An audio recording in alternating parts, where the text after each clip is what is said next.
Before we move into kind of the classroom management stuff, I wanted to talk a little bit about disciplining when it's just one or two kids that are acting up a bit, and some of the methods that you can use. But before I do that, let's remember what the goal of discipline in our classroom environment really is. The first goal is to create a loving, safe environment for kids, where they know where the boundaries are and they feel safe in that. The, the second goal of discipline is to uh, keep the classroom environment positive and make sure it's still a positive learning environment for every single one of the kids.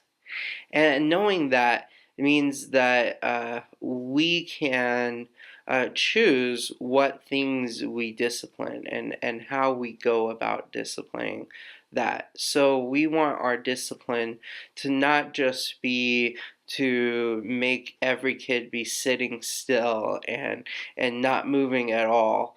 But we want our discipline to be there to help create a learning environment, to remove the problems that lead to distraction or to stop unsafe behavior. And so we can kind of choose the battles that we fight along those goals. So, what do you do when one or two kids in your class are the ones are starting to cause a problem, have started to have their own little conversation? Well, the first thing you do, and really it works most of the time, is to just walk over and place your hand lightly on their shoulder. You don't even have to stop teaching or break a stride in what you're doing. Just walk over and put your hand on their shoulder until they look up at you and stop what they're doing. This works most of the time because they see you as the authority figure. Even just making eye contact and shaking your head no will work a lot of the time because you are the authority figure for them and they know to follow your rules. They just forgot about it for a moment. And so a little touch on the shoulder, eye contact, and shaking your head no will get them back focused into what it is. But sometimes it goes beyond that, in which case you want to go and get down at their level and look at them eye to eye and just calmly, not angrily, and right next to them, not from across the room, tell them this: you need to listen.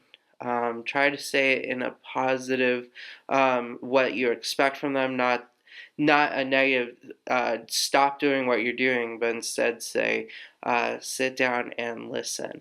And that should help get you to the next majority of the time, like 95% of the time, if that will get you good.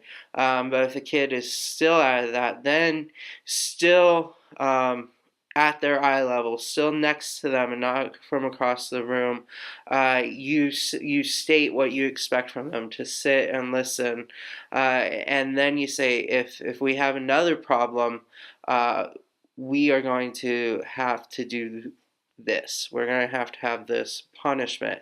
There are three acceptable punishments for us. Uh, Obviously, a punishment is not you yelling at them. A punishment is not you hitting them or grabbing them forcefully or anything that could harm them. But acceptable punishments are: one, take away whatever they have in their hand that's their distraction. Two, an acceptable punishment is to remove them from that activity that you're doing and then invite them in the next one. And then three is a short time out that's about 1 minute in length. With timeouts, I like to start with 1 minute and then the next fraction go to two. The thing with whatever you say, whenever you mention a punishment, you have to act the next time they commit the offense. So the next time they commit their offense, you have to act on that punishment right away. You can't give up what you're going to do, and you have to have it follow through the whole time. So you cannot say 5-minute timeout and then pull them out after 2 minutes. That consistency is going to be the most important part of that discipline. Because with discipline, it doesn't matter the severity of your discipline, but what matters the most is they know that you're going to follow through with it all the way.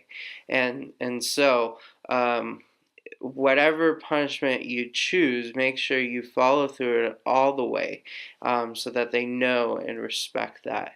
And then if it goes something beyond where you've had a couple timeouts, then you would come to the leader, you come to me, and we'll talk with parents, and we'll figure out with the parents what is a bigger, better punishment to take.